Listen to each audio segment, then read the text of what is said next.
Welcome to all the attendees. We're going to give a few more seconds for everyone to arrive.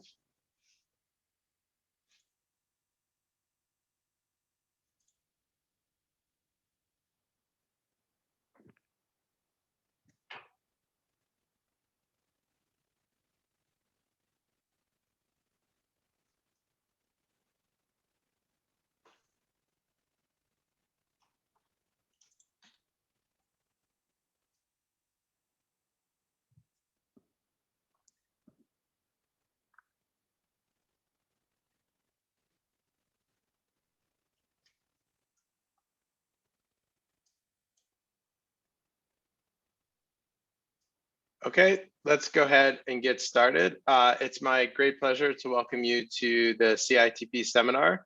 The seminar this week is co-sponsored with the Princeton Survey Research Center for reasons that will become very clear in a moment.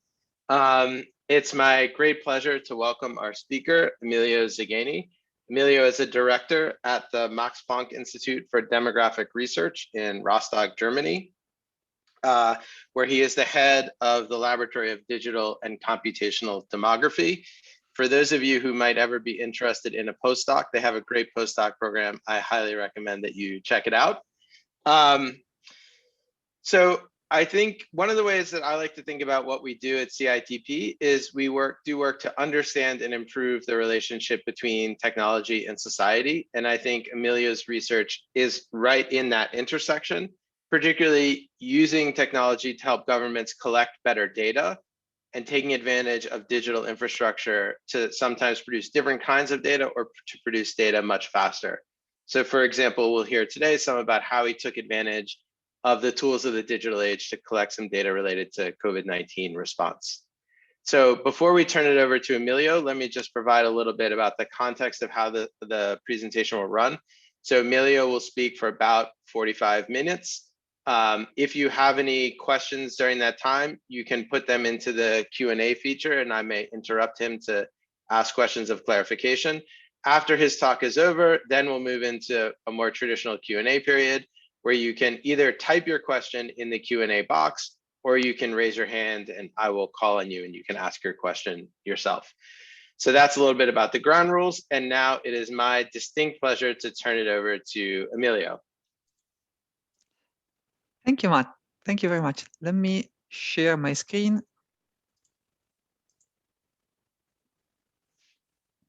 All right, good. All right, well, thank you very much. Thank you for this gracious and generous introduction. And thank you for the invitation. It's really an honor and a pleasure for me to give a presentation at the Center for Information Technology Policy at Princeton and at the Princeton Survey Research Center. I wish I could be there with you in person and to have more, in order to have more exchange, but given the circumstances, I'm very much grateful that we can connect virtually. So today I'm going to talk about combining social media and survey methods for health and migration research.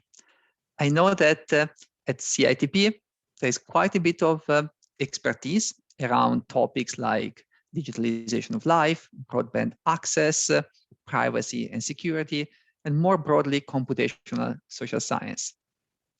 With this talk, I hope to provide a perspective that is complementary to some of the work that is being done at the center, in particular in the context of computational social science. I'm very much looking forward to stimulating conversation with the communities of CITP and the Princeton Survey Research Center. Now, before I start, I would like to acknowledge the people who contributed to the work that I'm presenting today. They include a core team of researchers and doctoral students at the Max Planck Institute for Demography Research. They are Daniela Perotta, Andre Gros, Emanuele Del Fava, Jorge Cimentada, and Sofia Gil. Collaborators also include external scientists, in particular Ilana Ventura and René Flores from the University of Chicago, Francesco Rampazzo, Oxford University, Ingmar Weber, Qatar Computing Research Institute, Kivan Polimis, University of Washington, and Monica Alexander, University of Toronto.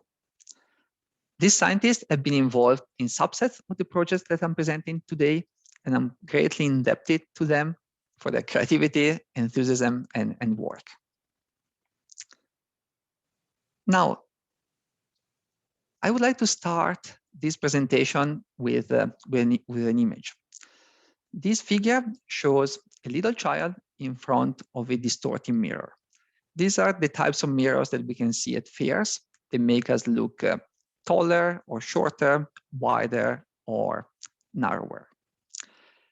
Now, estimating demographic quantities is a little bit like trying to measure the size of a little child when all we have are distorted images of the child. Ideally, when we have more than one mirror, we can triangulate these data sources and understand the biases or the distortions, and eventually get better estimates, say, of the size of the child.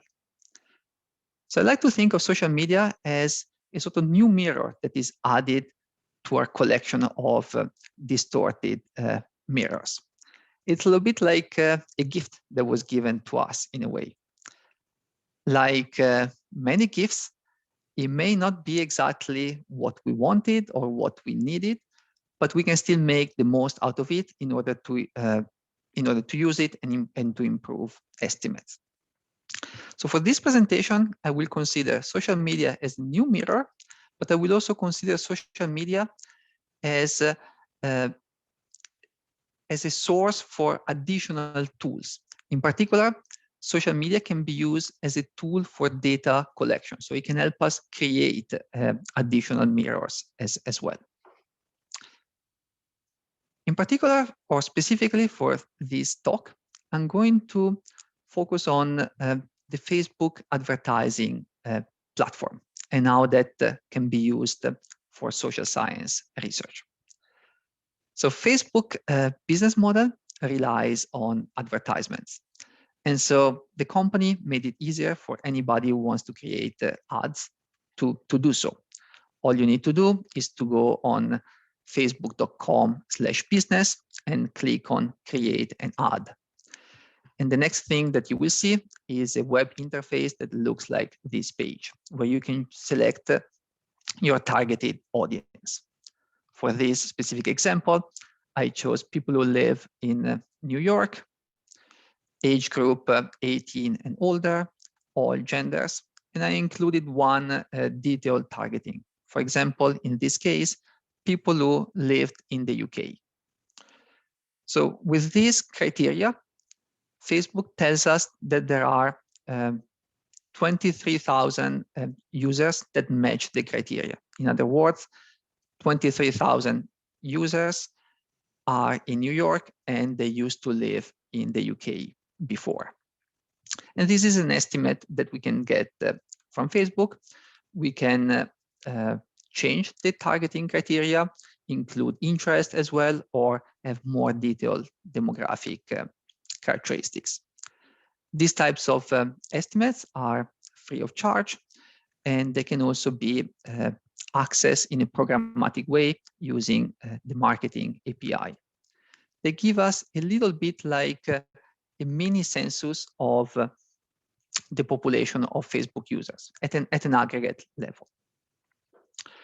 Now, these data are typically used by marketers in order to make budgeting decisions. For example, if the audience is too big, they may sort of narrow the audience for their needs, or they may expand it depending on the type of marketing campaign. But this data can also be used for demographic research. Now we can go one step further and actually create ad campaigns. So for example, we can show an ad to specific segments of the population and invite people to participate in a survey. So for this specific case, if people click on the ad, they will be redirected to an external website. In this case, it's the website of our institute. It's on our server, and people can collect and people can decide to participate in a survey. Now, with this presentation, the main idea that I would like to convey is that we have different types of tools from Facebook advertisements or from advertisements in general, a sort of tool that gives us a mini census of the population of users. And then we can use this tool also to recruit survey participants. And the two types of tools are becoming more and more interdependent for social science research and more complementary. And I will give you example and how these types of tools can be used to address policy relevant questions. So here is an outline of the talk. I'm going to first discuss examples related to migration and mobility, in particular after natural disasters. And I will consider Hurricane Maria here. Then I will discuss the COVID-19 Health and Behavior Survey, which is a survey that was run at the Max Planck Institute for Demography Research. And it's a survey where respondents were recruited via Facebook advertisements. I will discuss some of the approaches and the initial results from this survey. And then I will give you a little bit of a preview for the next survey, which is a survey on social trends of Mexicans in the US.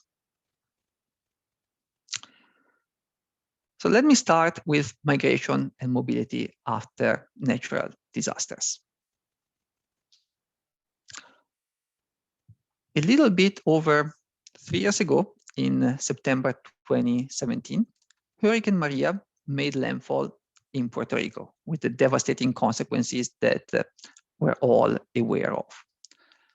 Normally, in order to understand the impact of the hurricane on migration and short-term mobility, we would look at the American Community Survey dataset. However, the US Census Bureau warned that for this specific case, the American Community Survey, ACS, was not really suitable for the task, in part because of the timing of data collection, and in part because of residence requirements in order to be included in the survey. So we thought that like one way to get estimates would be to use Facebook data, and in particular, a difference-in-difference type of approach. So let me show you some examples related to this. This figure has two lines. The blue line indicates Puerto Rican Facebook users in US states over time. And the red line indicates international migrants in US states over time. They show proportional change. Up until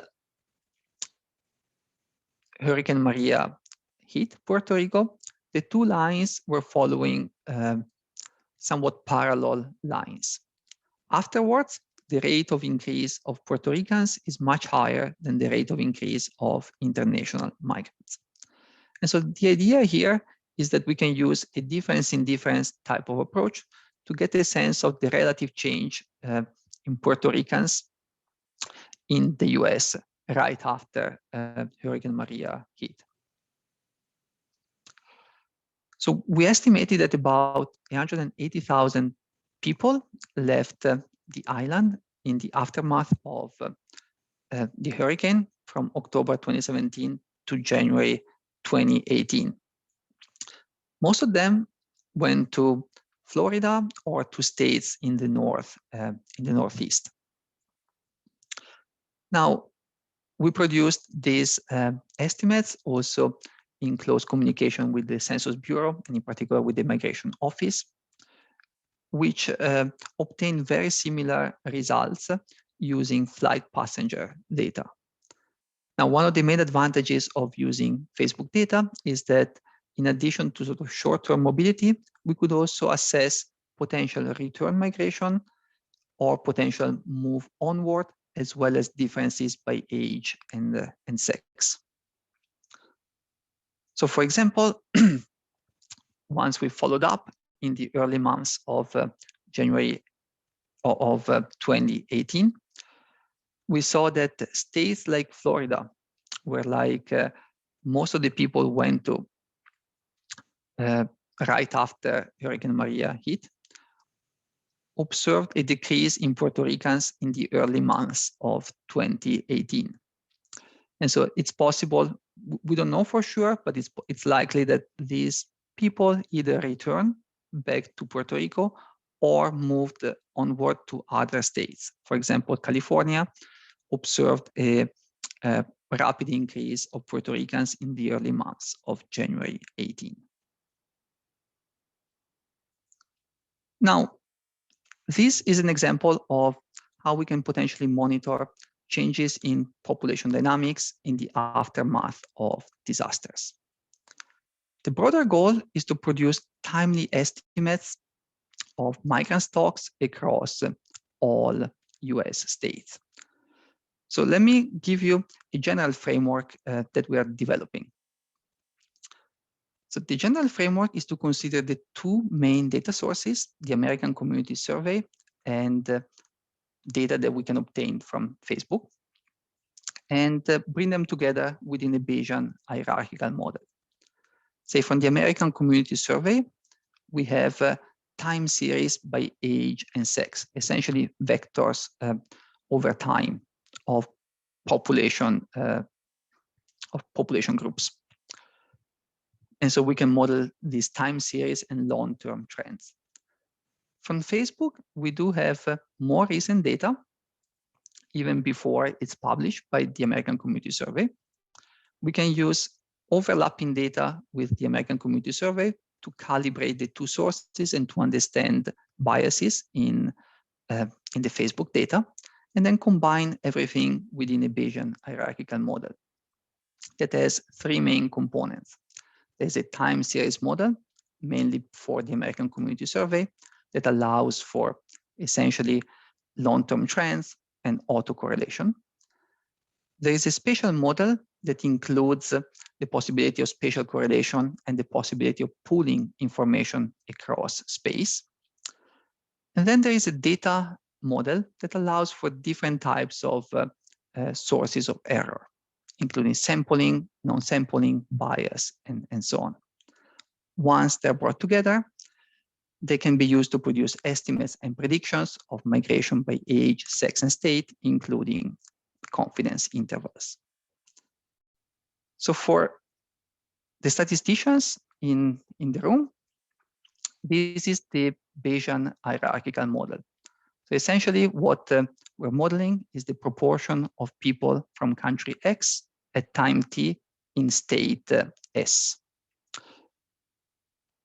We have two types of information. We have data from the American Community Survey from 2001 to 2016. That's at the time when we were working on this. And then we had information from Facebook, say after 2017, that can be used for the model, with one overlapping year in 2016. There are different types of uncertainties around the data. For the American Community Survey, the main source of uncertainty is sampling error.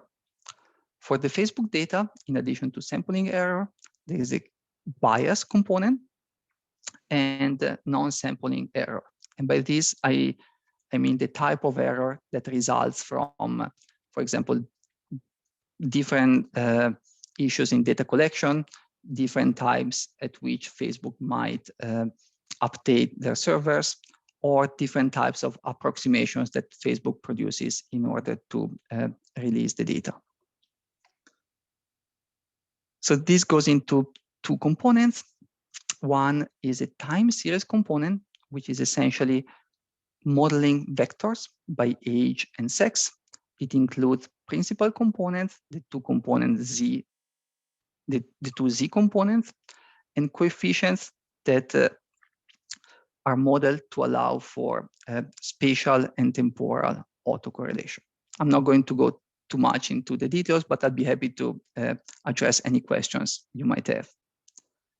For the Facebook model, the bias adjustment model essentially compares values of the fraction of migrants from country X at time T in state S with the respective quantity from the American Community Survey. And so the various parameters give us a sense of the the size of the bias and how that varies across different population groups. So this is an example of the type of results that can be produced. This figure shows Mexican men in the US state of Georgia by age and over time. The red dots are data from the American Community Survey. The blue dots are data from Facebook. And the black line include our estimates, the model estimates. So essentially, what the model is doing is that it's constraining the possibilities for nowcasting, given potential trends in the American Community Survey. And Facebook data brings in additional, more recent data that wouldn't be available from the American Community Survey because data are produced with a delay. And so by combining these different data sources, we can produce more timely estimates of migration in the US. There's one methodological aspect here, so developing a model for combining survey data and social media data, but there's also a substantive motivation here. We want to address and understand how discontinuities like the current COVID-19 epidemic might differentially affect different groups or different migrants in the future. Normally, we would have to sort of wait a couple of years before the data are released by DSCS. In this way, we can get some preliminary estimates and assess what's going on. So understanding biases is a key issue. So far, what I've shown you is a comparison of Facebook data with existing surveys, in this case, the American Community Survey. And that can give us a sense of the type of biases. But the next steps are to go a little bit further and to understand biases also using frequent surveys of Facebook users that are recruited via targeted advertisements. Essentially, these continuous surveys can give us a sense of how biases are changing over time, and they can give us a better sense of how to correct for them.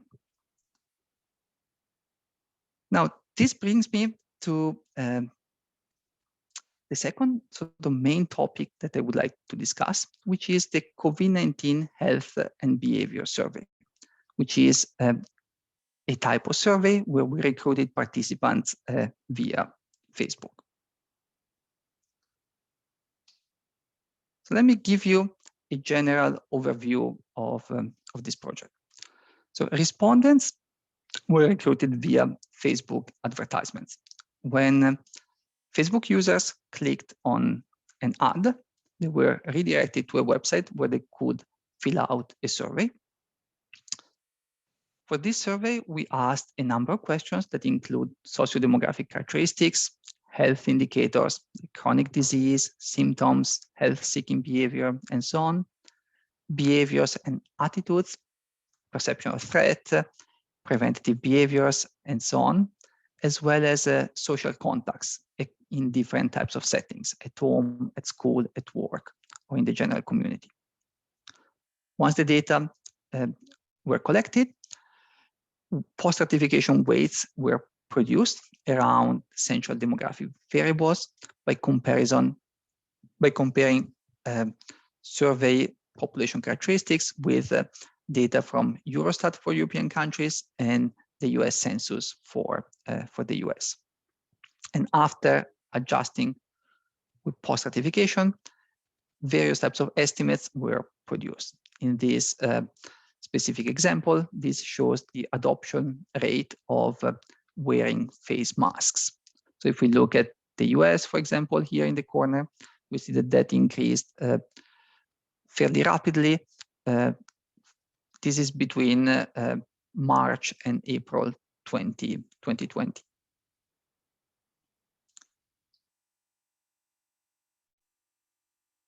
So the survey covered 8 countries: Belgium, Germany, Spain, France, Italy, the Netherlands, the UK, and the US. It was continuously run between mid-March and mid-August 2020. And that led to about 144,000 completed questionnaires. One of the key aspects was that we use targeted advertisements, and so we could create a balanced sample across different demographic characteristics that could be then used for post-stratification. Also, given the type of survey, we could produce, we could sort of start collecting data fairly quickly at the beginning of the first wave of the pandemic, which was about a year ago.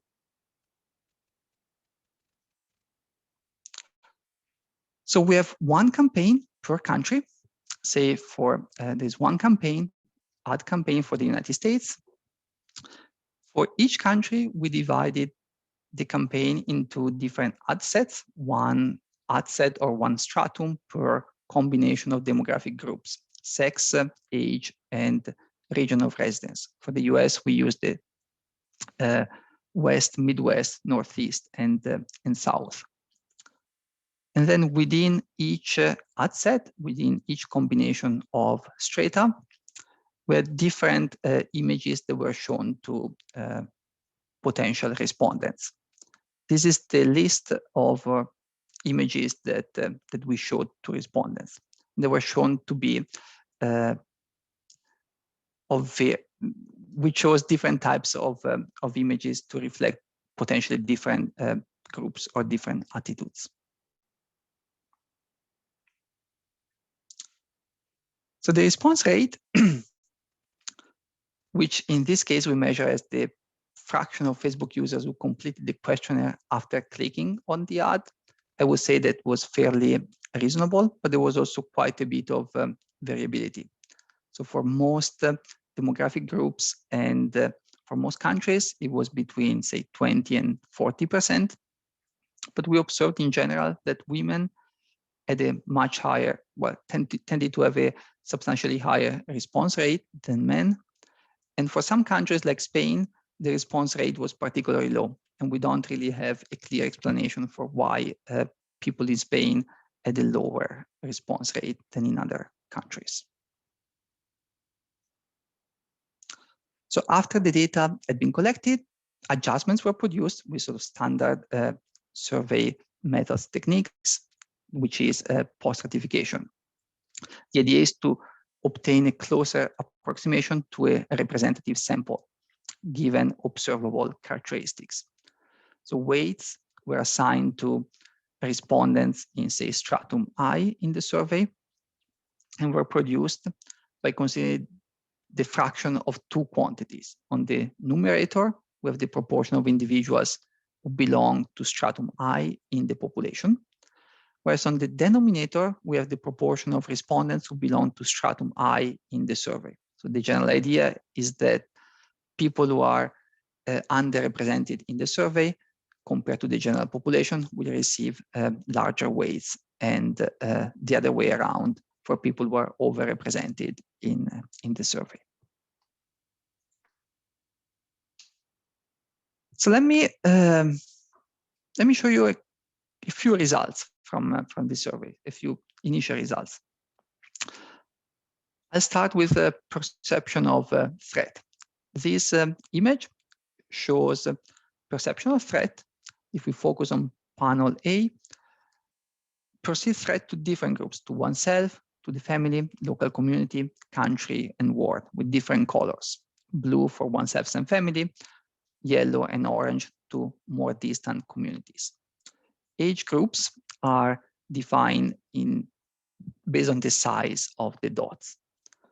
This is the perceived threat for women and for men on the x-axis. This one is the 45-degree line. We see that most of the dots tend to be above the 45-degree line, indicating that women tend to be more concerned than men. We also, if we look at the colors, we see that the blue colors tend to be on the left-hand side of the chart, so lower values of perceived threat, indicating that the threat perception typically tends to increase on average from a personal sphere to sort of more distant contexts like the country or the world. And the small dots tend to be here with low levels of perceived threat, indicating the younger people tended to be less concerned about COVID-19. If we look at the panel B, shows perceived threat to the family compared to perceived threat to oneself by age group. The green dots indicate younger age groups. Yellow and red indicate older age groups. So for older people, most of the dots tend to be on the 45-degree line, indicate that older people are on average equally concerned for the family and for themselves. Whereas younger people tend to be more concerned for the family than for themselves. If we look at the perception of threat to the world or to the country, still by age groups, we see that there are no significant differences. So people tend to perceive equal threat to their country or to the whole world, with younger people slightly less concerned. So this is an example of attitudes. Now I would like to show you an example related to social contacts over time. This figure shows the average number of daily social contacts that people reported over time. And by social contacts here, we use a definition that includes conversations of at least three words, or physical contact, like hugging or shaking hands and so on. The dashed vertical line indicates the date when physical distancing guidelines were introduced in different countries. And the dashed vertical line indicates the date when partial or full lockdown measures were introduced in different countries. Now, if we focus on, say, the United Kingdom and the United States, where data before physical distancing guidelines were introduced, and so about a year ago, the number of daily contacts in the US, so the red line is overall contacts, were around 6. And after physical distancing guidelines were introduced, they went down to slightly above 3, between 3 and 4. We observed a similar pattern for the UK, where number of contacts went down to, say, between 3 and 4 after physical distancing guidelines were introduced. And after lockdown measures were introduced, they went down even further to something like 2.5 contacts, approximately between 2 and 3. So we see a rapid decrease at the beginning and an additional further decrease after lockdown measures were introduced.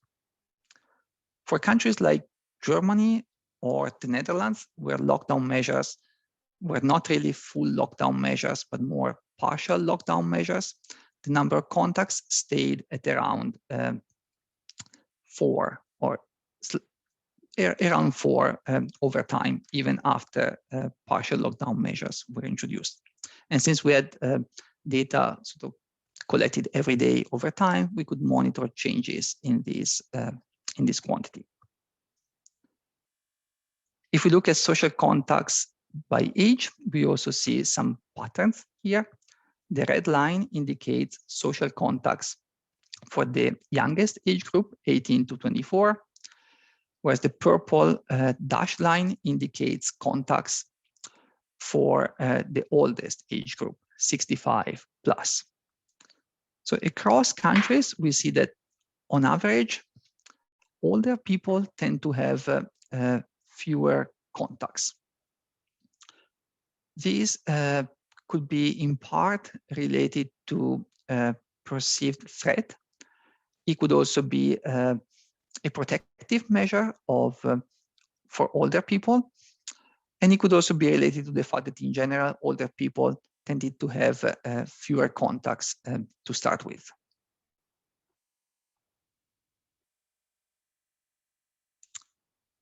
Now, now I would like to return to a broader initial question that is related to the validity of the information about Facebook users that we can get from Facebook, and in particular from the Facebook advertisement platform. In other words, we want to know whether Facebook correctly classify users' characteristics. And we could address some of these questions with this initial survey that we produced. So let me give you an example. This table shows the fraction of all classifications that are correct. Say if we focus on the US, we can look at classifications by sex, age, and region. In other words, what we can do is that we can target potential respondents by sex, for example, and then look at the fraction of the people who are targeted because they're men that's report in the survey that they're men. The fraction of people who are targeted as women and in the survey report that they are women. And so that gives us a sense of how well Facebook does at classifying different groups. So overall, classifications by age and sex tend to be quite good, with values over 90%. For the United States, sex is 99% and age is 94%. For region, there is some variability that's related to the size of the region and also to different countries. For example, for the US, at the level of, for the regions that we included that are pretty big, we had a 98% accuracy. For some countries like Belgium and the UK, we observed lower levels of accuracy. So we looked a little bit more closely into those countries, say Belgium and the UK, and looked at sub-regions within the country. So we saw that within Belgium, for example, for some countries, we observed very, very precise classifications. But for Brussels, it was particularly low. And something similar happens in the United Kingdom. So we looked a little bit more into that, and I'll give you an example for Belgium.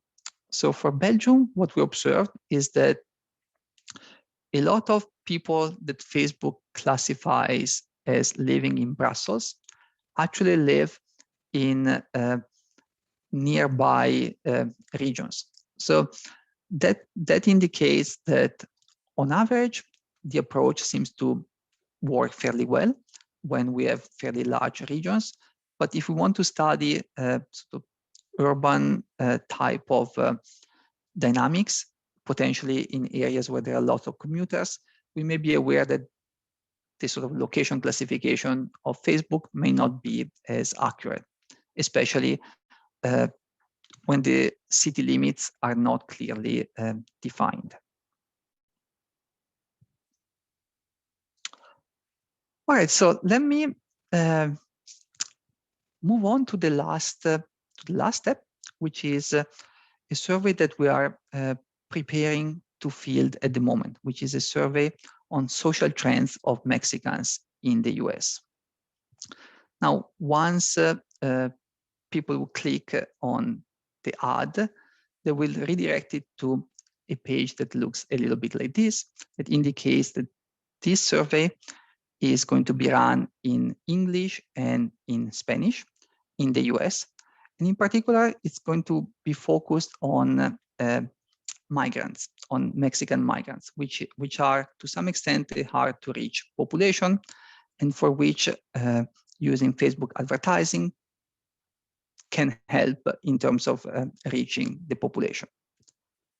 So this is a study together with the University of Chicago, and the goal is to understand social and cultural patterns among people living in the US and their families. One additional element of this survey is that one important goal is to assess how these patterns may differ between family members. So in addition to sort of targeting people on Facebook, we also ask respondents to invite other members of their family to participate in the study, and they can do so by sharing a link. They can participate in the study, and then anonymously we can link this survey. So we can use them in order to assess processes of assimilation and integration and so on. Now, for this study, we ask a number of questions about people and their families, musical preferences, the languages that they speak, friendships, health, perspectives on the COVID pandemic or consequences of the COVID pandemic on them, political participation and political views, experiences with discrimination and prejudice, immigration attitudes, work situation, as well as basic demographic characteristics. Now, this survey is intended, and the question developed in this survey are intended to address research questions in migration, in particular in the context of migration integration and migration assimilation. But at the same time, we also plan to better understand also how the Facebook advertisement platform performs in terms of classification, not only of sort of age, sex, and location, but we can also assess classification in terms of musical preferences. To some extent, if people say that they're interested in reggaeton, or if Facebook classifies them as interested in reggaeton, is that really true or not? And we can assess that by asking that question to these respondents. And also for this group, I think that some privacy considerations are also relevant. One other sort of interest that we have is to assess whether the information that we have from certain people based on classifications that Facebook provides is potentially enough to identify other characteristics that people may not want to disclose. So for example, if we know your musical preference and your language and maybe a couple of other characteristics, can we infer other characteristics that you may not want to reveal? So this is not necessarily a goal of our study, but there are a number of potential questions related to how advertisement works in the context of privacy that can also be addressed using these type of rich questionnaires that include targeted advertisement and a survey. So I started this presentation with an image, and I would like to sort of end this presentation with another image. These are images from the Hubble telescope before and after corrective optics. So Hubble was launched in 1990, but it has some issues. Essentially, its main mirror had been ground incorrectly, and so that led to compromised capabilities. This means that the initial pictures that were sent back to Earth look like the one on the left that are kind of blurry. So these were a little bit of a disappointment, but they were better than what other telescopes on Earth could provide, and so they still led to discovery. After the problem was fixed, the type of images that were sent back to Earth looked like the one on the right, which are much sharper, and so they led to further development. And so I think that in the context of social media analysis for social research, we are in a similar situation in the sense that we have some sort of blurry pictures now that are still useful to address some problems, but they could be largely improved.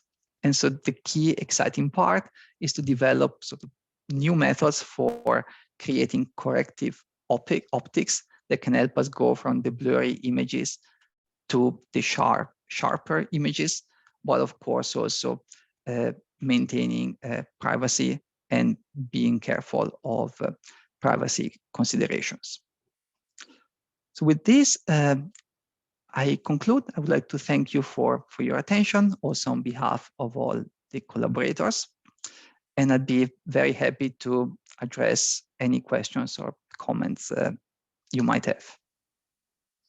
Fantastic. Thank you so much, Emilio. I noticed we have some people who are new to the CITP seminar. So if you'd like to sign up for our email list, I've put that link into the chat. Now, in terms of the questions, you can raise your hand, in which case I'll call on you and you can, we will unmute you, I'll unmute you, and then you'll be able to ask your questions yourself.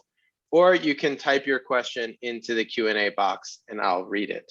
So 2 ways to ask your question, and I will maybe get us started with a question. I wanted to ask about data access, because it seems like of all of the data that many of these platforms have and all of the capabilities that they enable, your work is scratching the surface. And so this, given all of the exciting things that you can do with just this small amount of engagement with these systems, I wonder to what extent, if there were different data access opportunities that you think more work could be done or different kinds of work could be done, and how you think that data access should be governed. Yeah, thank you, Matt. That's a very good question. So what I presented here was just like one subset, for example, of what people can do with advertisement platforms, and those are available across all, for example, social media websites. Say Twitter has its own advertisement platform, Snapchat has its own, LinkedIn has its own, and they enable these types of analysis on different types of users. All of these companies also have programs to share data, and ideally, that's the best type of situation, when you can sort of work with the company and work with engineers who produce the data and have a deeper understanding of what's happening with the data. So if possible, that would be the preferred route. And I'm also sort of collaborating with people at Facebook for some projects that might be of interest to Facebook. There are other projects that may not be of interest to Facebook, and so it's harder to sort of develop a collaboration. So this would be like I would consider this as a sort of second order type of data access. But if you are in this context and you have essentially only documentation that is provided by Facebook for advertisers, I would still think that it's useful to develop tools like surveys to get a better sense of the biases in the data, if it's not something that may come directly from the survey, or if it's something from the company. In terms of other types of approaches, there are all sorts of, I think that the pandemic sort of raised new types of awareness about the types of data that are available, and more companies have made more data available. In the US, for example, there are companies like Cubic or Safegraph that started sort of showing the type of data that are available that can be sold or accessed to. And so that also led to more exchange, I would say, between different people. Like when there's a crisis, people sort of come together. And so I'm hopeful that more and more types of collaborations like this will evolve. Thank you. So again, if you'd like to ask your question yourself, click the raise hand button at the bottom of your screen. If you'd like to just type in your question, you can type it into the Q&A box, and then I'll read it out loud. You could also type it into the chat box, and then I'll read it out loud again. So I have another question, actually. This one's maybe more of a statistical question. So in your model, you talked that one of your motivations was looking for discontinuous changes in response to different kinds of social shocks. but it seems like the model was also doing lots of different kinds of smoothing and partial pooling. And so it feels like those things are going to make those shocks harder to find because they're essentially going to get rid of them. And so I'm wondering how you think about the balance between doing partial pooling, which potentially can lead to lower mean squared error estimates, but still enabling you to detect the kinds of changes you may be looking for. Yes, that's another excellent question. One of the reasons why we included pooling is also because we want to prevent things like a change in algorithms in sort of Facebook's data to sort of skew the data completely. So the idea is that the final estimate is a weighted average of what we will get from a time series model and what we will get from Facebook. And the weights are in a way sort of proportional to the historical performance of the two data sources. Now, if you only have 2 or 3 data points from Facebook, there's not too much to validate. But the idea is that as you get more information, these weights would assign different types of, these weights may change, this weighted average, so that if Facebook is very irregular and every year they change their algorithms 2 or 3 times, for example, then we will be less confident in what Facebook is telling us, and we might be more confident in the sort of time series model from the American Community Survey or from potentially additional other third type of sources that are included. And so we did some testing, like what if this happens? Like this would be the type of result. The type of discontinuities that we were considering are discontinuities like migration shocks that in the context of COVID-19 may be substantially big. So even if we don't get to a very precise estimate of the value, as long as we get a range that is, as long as we can capture the range, we will be happy with that in that sense. Okay, thank you. I have another question. This is maybe more oriented towards the survey research part of our audience. For the more CITP part of the audience, I think it's worth pointing out that it's actually quite amazing to run a study in survey in 8 countries incredibly quickly. That is something that would have been very difficult, if not impossible to do, let's say 5 or 10 years ago. And I'm wondering, you talked some about the methodology, but I'm wondering if you could talk some about the cost and speed issues that are gained. You talked a lot about the blurriness and the other kinds of problems, but it seems like there's a flip side, which is you could actually do this and you could do it at a, I guess, presumably some kind of reasonable cost and in a reasonable amount of time. So I'm wondering if you could talk more about the benefits of this new approach to sampling and survey measurement. Yeah, let's see. So the clear benefit is that it can be done fairly quickly, and it can be done also in a context like a pandemic where like call centers potentially are closed. And in that context, other options may not be available. It's also, in terms of costs, it's so depending on your point of view, it could be reasonable or expensive, but like it's around a little bit less than $1 approximately per completed questionnaire. That's the type of cost, and with some sort of variation across countries. A little bit more expensive in Spain, a little less expensive in Italy, and also with substantial variation over time. Very cheap at the beginning in a way, with many people who sort of participated at the beginning of the pandemic just because they were interested in sharing data, and a little bit harder to sort of get people's attention towards the end, which sort of raise also a number of methodological questions on how to sort of interpret the data when the potential pool of respondents based on sort of non-observable characteristics may be more or less likely to respond or to participate in the survey. One sort of methodological aspect that we're interested in assessing is also the relationship between the image that was shown to people in the ads and the responses. So this is something that we haven't done yet, but we want to assess whether, say, people who were shown a picture of someone wearing a face mask may respond differently from someone who is shown a young person who is doing jogging. And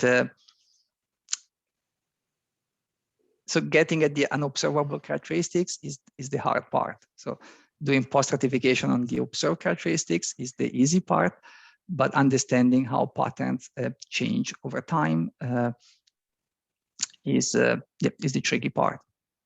But there are also a number of new opportunities that emerge by looking at the comments of people. So having a Facebook survey includes creating a Facebook page. And people also sort of have a lot of comments and they share even more. So there's also a lot of qualitative information that becomes available via the Facebook page for the survey. Cool. Again, anyone, you can type your question into the Q&A or raise your hand. I'll ask another question. We're coming up on the amount of time. One question of clarification, and then one more question about the survey methodology. So the question of clarification, you said $1 per complete. Is that the entire cost, including the advertising cost and the incentive? And all the fixed costs? Wow, that is, I think, quite low. For a 15, you said 10 to 15 minute interview. Then that's very interesting. Then the next question is perhaps the last question. You talked about these unobservable characteristics and their potential role in post-stratification. I'm wondering if have you all thought about, or how do you think about new ways of thinking about post-stratification based on some other kinds of characteristics? It looks like your post-stratification is based on age and sex and region, the kind of standard demographic variables that we can use for post-stratification. Do you have information from Facebook, for example, where you could do some kind of post-stratification to Facebook users on some other characteristics? It strikes me that the amount of information that you have about these people potentially is much more or different than the amount of information that you have about people in a traditional survey. And I'm wondering if you think that creates any new opportunities for post-stratification. So yeah, that's correct. So for this survey, when we sort of stratified the sample for the ad campaigns, we only stratified across the main demographic characteristics, and we're trying to sort of set up something quickly, and that's what we did. But potentially, that's correct. People could so stratify across many more dimensions, including interests, different types of political interests or different types of musical interests, and so on. And so, like, we're at the stage where, like, we're a little bit one step before now. Like, we want to test to what extent we can rely on those interests. So, if Facebook, so all of this sort of presumes that Facebook can correctly classify people's interests, and so we know that it can fairly correctly classify demographic characteristics, but interests are a little bit more tricky to sort of identify and classify. So with the next types of survey, we want to assess whether Facebook does well, or maybe there are some interests for which Facebook does well and others that it doesn't. And maybe post-stratification can then sort of focus on those interests. And essentially, the key issue with post-stratification is that you want to slice things as thinly as possible, but you don't want to sort of have too many zeros or too many small cells. And people have sort of developed models for that, essentially hierarchical models or multi-level models, and that would be like one approach. The other approach is to like fill more cells with different types of approach, with different types of characteristics. So eventually, I would say that something in between will be the sweet spot. Thank you. Thank you. We have one, it's right at the end now, but we have one question from the audience that I'll read, and maybe then Emilio can answer that question, and then we can all thank him. So this is a question from Nicholas. For migration research applications, do you see any benefit to using data from platforms, e.g. Facebook, versus more traditional cell data records? And specifically regarding migrant responses to shocks. So yes, let's see. That's a good question. The two types of sources are very useful, but for different types of context. Say, call data records are particularly useful to assess internal migration. They're not as useful to assess international migration, as when sort of people sort of move to a different country, they may sort of change their provider. And so it's hard to capture those types of movements. And call data records also typically don't include demographic information like age and sex or additional types of information that sort of migration scholars are interested in. And so that's another limitation. On the other hand, call data records provide a much more granular type of information within a country. So I will see this data as a complementary, and they can be used for different types of purposes. Thank you, Emilio. Thank you, Nicholas, for the question. I'd like to, again, thank the Princeton Survey Research Center for co-sponsoring this talk with us. And I'd like to especially thank Emilio for joining us all the way from Germany, where there are many terrible things created by the pandemic, but one good one is a chance to have these kind of academic engagements across long distances. So thank you again so much, Emilio. And thank you very much. Thank you, Martin. Thank you, CITP, for inviting me. It's a great pleasure. Okay, bye-bye.